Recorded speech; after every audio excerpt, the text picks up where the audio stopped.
Hello, everyone. Welcome from beautiful, sunny San Diego. I hope you guys are all having a wonderful end of winter and welcoming spring by walking outside and smelling flowers, as I did on my walk to work today. I have a construction crew right outside my office window here in Kensington, San Diego. That's the neighborhood I'm in. And hopefully the noise canceling blocks the hammering and shoveling. So thank you all for tuning in. I'm really grateful for your time.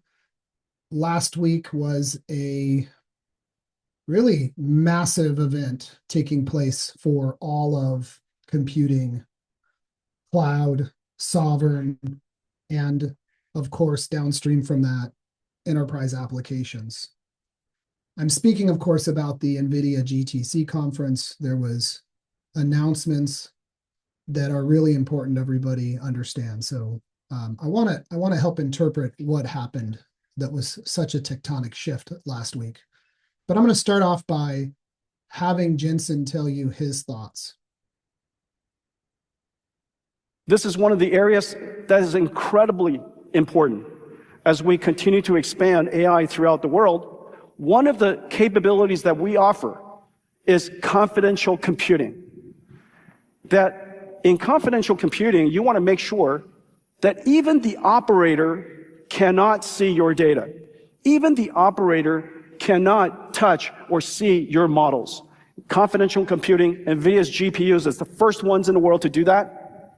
It's now able to support confidential computing and protected deployment of these very valuable OpenAI models and Anthropic models throughout clouds and different regions, and all because of our confidential computing. Confidential computing is super important. So he went on to have confidential computing and verifiability at the center of everything GTC. So every session I attended with Jensen, he would bring up the importance of verifiability, particularly related to deployment of agents. And I also encourage you to watch his Lex Friedman podcast episode. There's a Lex Friedman episode that just dropped this week that was recorded last week with Jensen. And there again, he speaks at length about the importance of verifiability. So what is this all about? We had an OpenClaw moment. That was kind of the ChatGPT moment. An OpenClaw as a personal agent really made clear to everyone how leaky these standard AI systems are. They bleed your data. And it's not because somebody's careless. It's not because somebody's attacking it. Yes, that's true too. They're very susceptible to attacks, but it's because the very design and architecture of these AI systems bleed data. And of course, that has ramifications on the frontier model labs that are investing in models, which Jensen talked about here. It has ramifications for people who are using their proprietary or sensitive information with these language models or agents. So let's drill into a little bit more about the problem that we're seeing. So the problem is that privacy for language models is problematic with standard architectures. They bleed your data. The data, once it gets sent to the cloud, gets leaked. So it doesn't matter if a frontier model lab has a contract with you stating that they're not going to train on your data. In reality, they're training on at least your metadata. So anything you send over to frontier model labs or agentic systems is surrendering your privacy and your data. Furthermore, as these models continue to consume data to train them, your proprietary data is of increasing value. So we have hit peak data. That means that all of the data that can be used to train these models is being used to train them. And yes, there are 4 different phases of training that we can still continue to optimize to improve the effectiveness of the data that's being used to train these models. But the bottom line is your proprietary data is increasingly valuable, and you really need to protect that. And key point here, training models in standard architectures is leaky.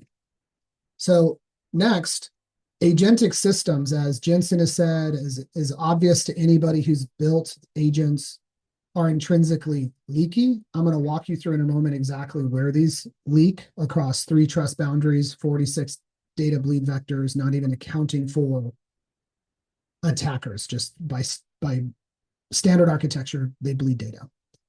What that means then is, as a result of it, your proprietary data is leaking out, and these agentic systems can really wreak havoc. Most organizations, up until recently, believed that guardrails were the answer. And yes, you're going to use guardrails, but unless they're verifiably enforced at runtime, they're just theater. And the one example that is just shocking that was in the news in February, that's actually February of 2026. This is a typo here. Gemini had a gentleman, a 37-year-old gentleman in Florida, convinced that it was married to Gemini, and had him running secret missions all over Florida to prevent the Department of Homeland Security from training a killer robot. It's bizarre. I encourage you to look it up. So if Google and other frontier model labs guardrails are being circumvented without even trying, this doesn't even account for attackers.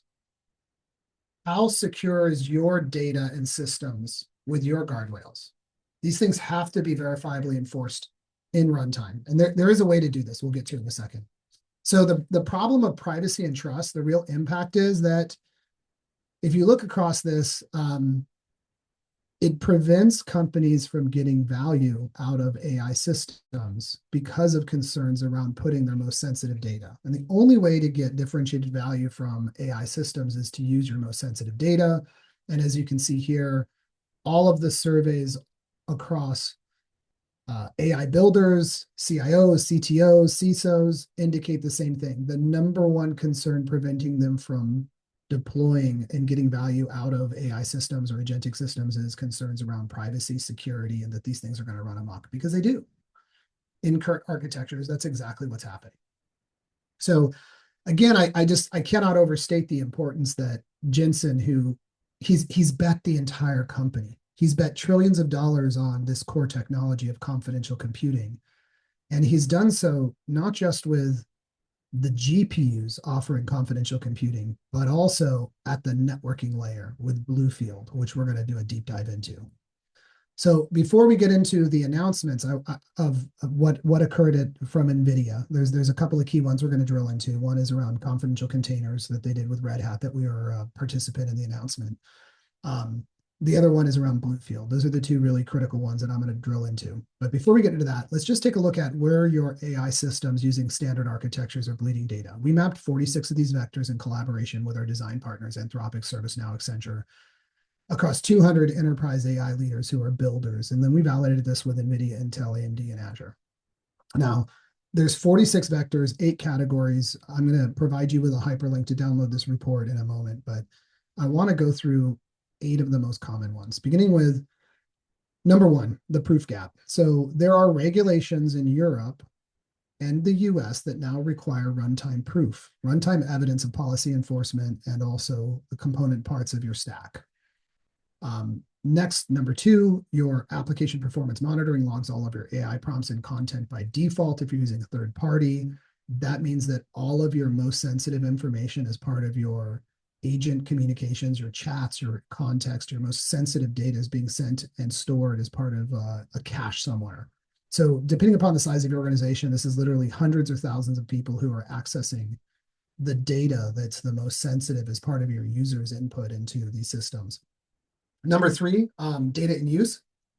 So most of you who are builders would already be aware of this, but when you're doing resource allocation and resource planning for your cloud infrastructure, it's very common that you'll dump your memory and analyze to determine what your resource allocation for the next time period is, to figure out what infrastructure needs you have.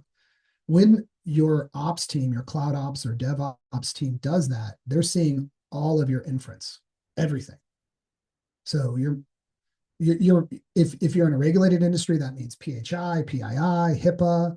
If you're an enterprise software vendor, that potentially means all of your compensation, your customers' information related to potentially public traded companies that can violate SEC filings. I mean, there's all kinds of information in that inference. It runs in clear text in standard architecture. Moving up the stack to the control plane. The control plane is where your agents make decisions and process information. You have a policy gap, again, going back to new and emerging regulations that require runtime proof. Your configurations are not runtime enforcement. Agents consistently ignore these policies. They're deterministic and they're always exploring the domain space, trying to find the best path. Agent output, your agents are routing your data autonomously. They're making decisions about where to send that data, and those decisions, you can't possibly audit every destination. So one of these are going to be wrong. And keep in mind that agents are communicating to agents, so this has a cascading effect of failure. Next, agent identity. This is the one that comes up as like the starting point. So it doesn't have to necessarily be an agent. It could be a workload. It could be a data pipeline. How do I know that the data I'm sending to this workload is enforcing the policies I expect and has only access to the endpoints that I expect? So agent identity is a bit loaded, but it is something that can be easily impersonated in these systems, because in fact, there's just look no further than like the recent news related to, oh gosh, I forget the name of the company. It's escaping me. All right, well, I'll share it in the chat in a second. All right, finally, the application layer. It's very common that AI builders will delete data like PII, materially non-public information, or MNPI, from a database somewhere, but it gets sent about into your embeddings, your snapshots, your caches, and can end up in model weights. So think no further than like Splunk or Langsmith that's doing observability. Once any data enters into these standard architected agentic systems, it bleeds all over the place, and it could potentially be stored for months, years, have thousands of people who have access to it. It's very hard to trace. And then, of course, on access control, RBAC, ABAC, or more commonly, you hear a lot about purpose-based access control. Like this person is an HR in North America.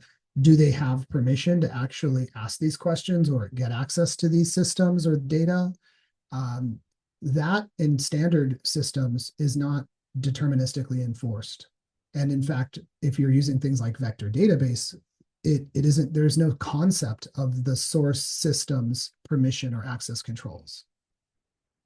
So this is something that Opaque cares a great deal about. We are all at Opaque because we believe strongly that AI is a force for good as long as we build architectures that allow us to use it safely.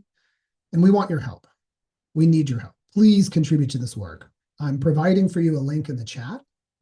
And what I'd like to do is ask you, I just walked you through 8 of these data bleeds of the 46. Please go right now, click on the link. I'm going to give you 15 seconds. You probably need 5. And select which data leaks are most concerning to you. And please also submit others that we've missed. If we've missed any, I think the survey has the option to write one in. If it doesn't, just send it to us in the chat. What are we missing?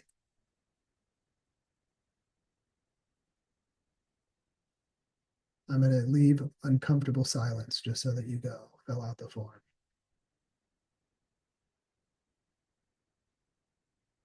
Okay, so here's how you solve this. And this is exactly what Jensen's talking about when he's saying verifiability. When he's talking about a verifiable system, here's what he means.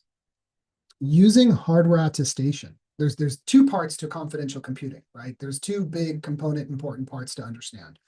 One is the trusted execution environment that allows you to process data while it's encrypted inside these encrypted caches. Okay, that's one. That's the one that everybody thinks about when you say confidential computing. The other one that's really important to understand and is what solves this problem of verifiability is the ability to do hardware attestation.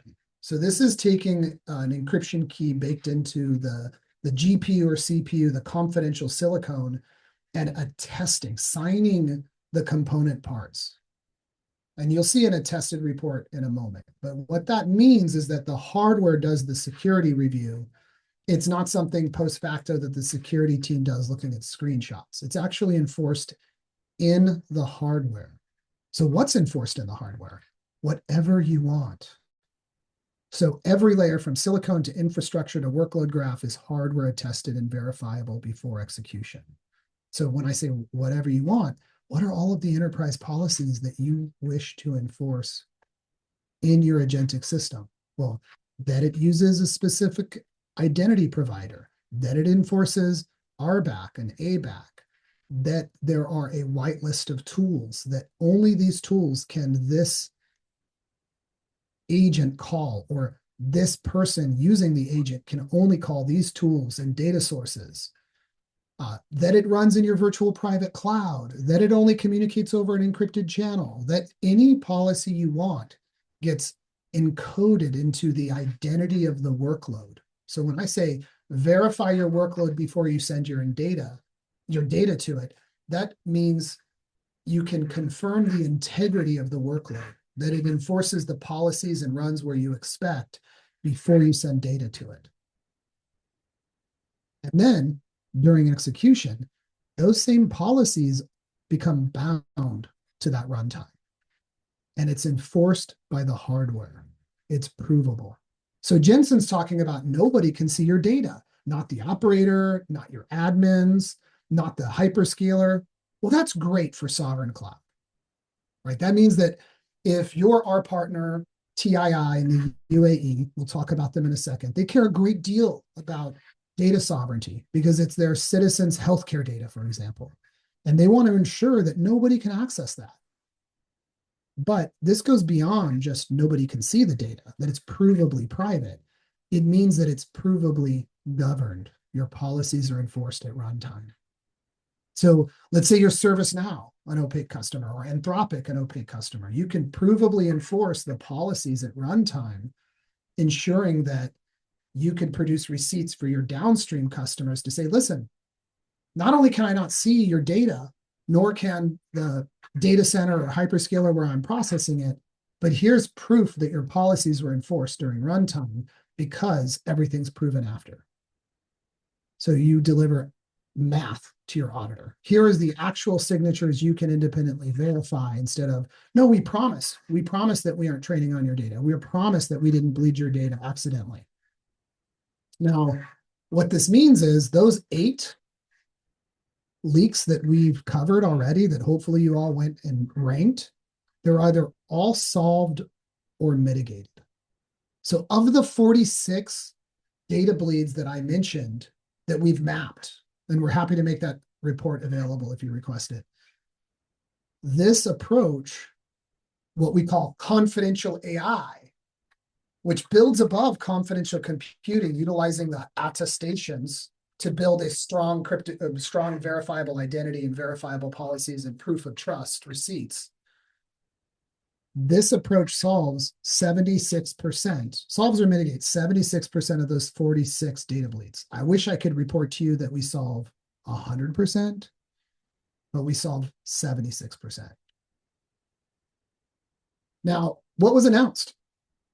There's 2 really important announcements aside from the general emphasis on confidential computing and verifiability that Jensen was hammering throughout the entire GTC, and so were his staff.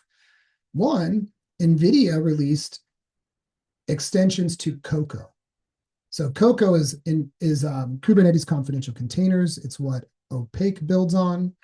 They did this in partnership with Red Hat and Opaque proudly. There's a great blog post there that was approved by NVIDIA that they contributed to, that you've just seen get published in the chat by Moran. You can feel free to bookmark that, read it later. It breaks down what this is in detail, why it's important. But this solves the compute plane problem. So one of the most exciting pieces about this work is it makes it easy for you to deploy and orchestrate containers inside of a trusted execution environment, that encrypted cache. It makes it much, much easier for you to do that using OpenShift with Cocoa. Now, that's significant because you can build distributed workloads across clusters of confidential GPUs, and you can deploy really enterprise scale workloads much easier. Now, what we expect to see is the cloud providers adopt similar capabilities because there are some limitations on Azure, GCP, and AWS on scaling confidential GPUs. Now, most of our customers today in financial services, enterprise software companies, and public sector, they're running confidential workloads and then calling frontier models after processing data to strip it of the most sensitive information. And that's problematic because they're still leaking data to these frontier models, but for some workloads, it's fine. It's good enough. They're able to do all the processing inside of an opaque runtime with the verifiable policy enforcement, and then they'll call out to external resources. And I'll talk about that in a second. But what this means is that as these capabilities get adopted, it'll be much easier for large language models to be running at massive scale inside of a trusted execution environment, inside of a confidential environment. And you might ask, well, is that realistic? Is that really what's going to happen? 100%. Go talk to Azure, GCP, AWS, TikTok, Meta, Apple. Everybody's adopting confidential as their standard compute plane. So it is going to be as pervasive as HTTPS, meaning encryption of data in transit over the network. You're also going to see it runtime. Absolutely, yes, it's going to be in runtime. It's the standard. Everybody's adopting it. Now, also what we announced, Opaque at GTC, is we have a partnership with the Advanced Technology Research Center in the United Arab Emirates. This is the frontier model lab that created the Falcon model family, which is a very competitive large language model and small language model family for processing data. It's often ranked on Hugging Face in the top. They also have a particular focus on privacy, confidentiality, governance, and then their applied arm of Advanced Technology Research Center is the Technology Innovation Institute.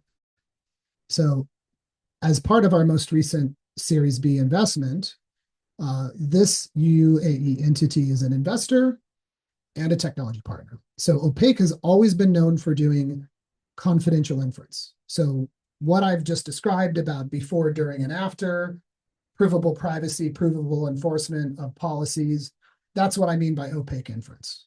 You can run your most sensitive data, but what we've added is the ability to do post-quantum cryptography.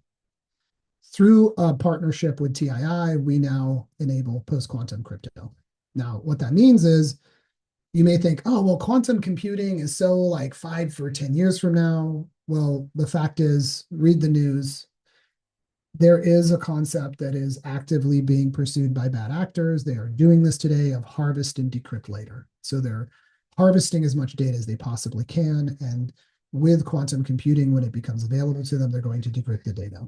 So already Google and Microsoft have mandated to begin adoption of post-quantum. Opaque makes this easy for our customers in the enterprise to adopt this. The second announcement is we now have confidential training.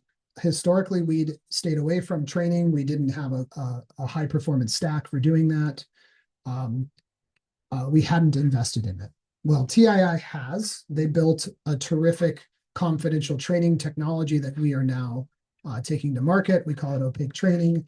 And then, of course, and by the way, that's a verifiably private training. So you can take data from multiple sources. Each data owner can prove that their data was kept private. They can train the same model together without showing each other their data. And then finally, we will continue to provide verifiable proof of trust, proof of governance, proof of data and model privacy. Now, how does this work? You deploy Opaque software in your environment. You then can bring your own workload. So you can bring existing workloads as a container deployed into Opaque and get these guarantees. And or you can use our workload graph builder. It's a canvas. You can actually lay out a direct acyclical graph or a DAG, where you have nodes and edges that enforce policies and run logic. So you can bring a container, you can have pre-processing, run the container, have post-processing, call another container you bring, all the while getting these verifiable guarantees, enforcement before, during, and after. You just ship, innovate to your heart's delight, and you can then just direct your InfoSec or compliance team to the trust receipts so that you do not get slowed down. Now, how is it that you can direct them to trust receipts? Very simple. Opaque provides an attested evidence pack that cryptographically proves how the workload handles data and enforces all of your trust controls. So again, as an AI builder, you simply build and ship at light speed. You don't have to worry about any of this stuff. You don't have to change the manner in which you build and ship. You can bring a container, deploy it. You can continue to work in the same tools that you do today. And then your downstream customers can independently verify that their data was kept private, or your internal auditors or external regulators have all the receipts required by new regulation. Now, I want to give you two use cases, and then we're going to get into NVIDIA BlueField. First use case, Opaque built confidential inference for the United Arab Emirates Ministry of Health and Prevention. They wanted to provide optimized patient scheduling using highly sensitive information. It wasn't immediately obvious to me why it would be sensitive, but if you think about it, it should be, at least even though it wasn't for me, which is to say the data related to a patient's past scheduling is used to optimize the scheduling. So this is what specialists they visited, how they visited them, all kinds of super sensitive stuff that in the US would be HIPAA regulated information that then gets processed as part of the optimization algorithm to determine which is the ideal path for a patient to get treatment. And then second one is they are fine-tuning their Falcon model family using the confidential training technology that they developed, which we call Opaque training now. What this allows them to do is to use multi-party computation. It's very nerdy. If you are aware of what it is, you know what I'm talking about. If you aren't, don't worry about it. It just simply means that we can provably produce fine-tuned or fully, like from the scratch, training models that are super high performant training, and also provide verifiable proof of trust that nobody saw your data as part of the training process. So we're super excited to be working with TII. They've been just incredible technology partners. They are literally the foremost leaders in post-quantum and AI. They have 6 of the 12 authors of the NIST standard for post-quantum encryption, and they've been just a terrific group of people and technology partner. So where are we going from here? This is essential to NVIDIA's entire product strategy. It's called NVIDIA BlueField DPU, Data Processing Unit. This is truly the next trust boundary. This is providing security enforcement on dedicated silicon. So this is an ARM-based computer on the network card. What that means is it's unreachable by the workload and unbreakable by an attacker. So today they have BlueField 3. This provides a hardware root of trust, attestation, and inline encryption at 400 gigabytes per second. CoreWeave, Oracle Cloud, XAI, Supermicro, who we've been talking to. I didn't realize that they were using it. I just learned that yesterday. They run this on every server. What this means is we have GPU memory encrypted, network traffic encrypted, but the challenge was, unless it's running inside the GPU for policy enforcement, how do you enforce the policy? There's ways that it can be circumvented on the wire. So what these DPUs enable is policy enforcement on the wire. So as you're transferring data in a massive rack scale confidential compute cluster, which could be distributed across, in number of racks. So it can be a massive data center where you're transmitting data. You can do policy enforcement on the wire. So let me drive this home. From an Opaque perspective, what we're making it easy for an AI builder to do is they can take an existing workload, deploy it, and Opaque inherits your policies and enforces it verifiably.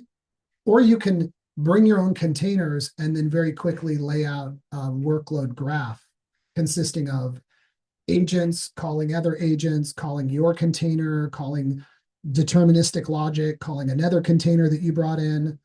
All of that workload graph consisting of nodes and edges has policies baked into it. They could be explicit, they could be implied, because this node can only talk to these nodes. You get the idea. As part of your deployment, Opaque is creating hardware-tested measurements of your policies. They're cryptographically enforced or cryptographic measurements of your policies. It's nerdy math stuff that I love, but not everybody does. What that means is when you deploy, those policies get baked into the identity of your workload, enforced inside the TEE, inside of the Opaque runtime. But here's where this is going. Those same policies can be sent on the wire and enforced using DPUs in BlueField. So it is really taking the trust boundary to a whole new plane, the fourth trust boundary, right? There's compute, there's control, there's application. Now it's like in the network plane where you can hard code, and Opaque does this for you, sending the payload with the policies, and then during the actual packet switching, enforce the policies on the wire. So this is a huge deal for the safe adoption of AI. And I'll say what I heard Jensen say in 3 different sessions. The only way to adopt personal and enterprise agents safely is with verifiability. And that's what we're talking about here, providing runtime verifiability. Furthermore, our partner at TII, Dr. Najwa Araj, who's the CEO of TII, she states it very plainly too. There's no such thing as sovereign AI without verifiable guarantees on how data, models, and policies are protected and governed.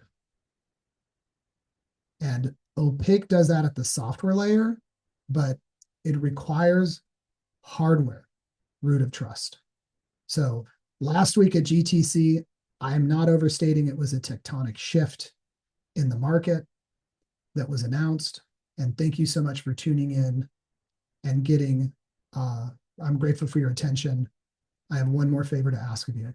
Again, this is a favor that I ask because we are deeply passionate about the safe adoption of AI and agents. And we need your contribution to this work. Please go to this link. It was just shared in chat to you. And I'd love to get your input on what are we missing? So this shows a side-by-side comparison of 17 different specific data bleeds at runtime in a standard AI pipeline for like agents. You'll see what it looks like. What are the ones we're missing? We want your input on this. Please give us your assistance. We care deeply about solving this problem so that humanity can benefit safely from AI. Thank you for your attention today. And I am 5 minutes over. I don't think we have time for questions. I'll field a question if we've got one. Somebody want to throw a question out there?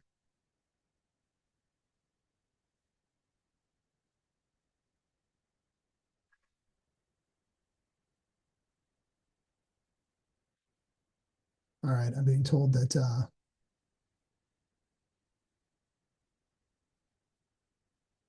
yeah, all right. I've got the questions I'm getting are a bit too long. Yeah, that's okay. I've got one I can answer. Can I share some examples of how Opaque is raising the bar today? I think the main thing that we've done is there's confidential vendors that have provided the ability to launch and manage the TEE, the trusted execution environment. Like I'm going to spin up, spin down, add to confidential VMs so that I can distribute workloads across the trusted execution environment.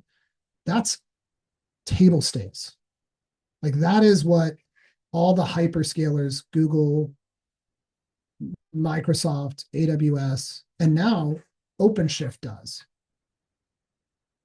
Just having verifiable privacy is not good enough. It's not safe enough because you could have a verifiable black box and your agents are running amok, sending data to endpoints that you never approved or sending data you never intended to be sent.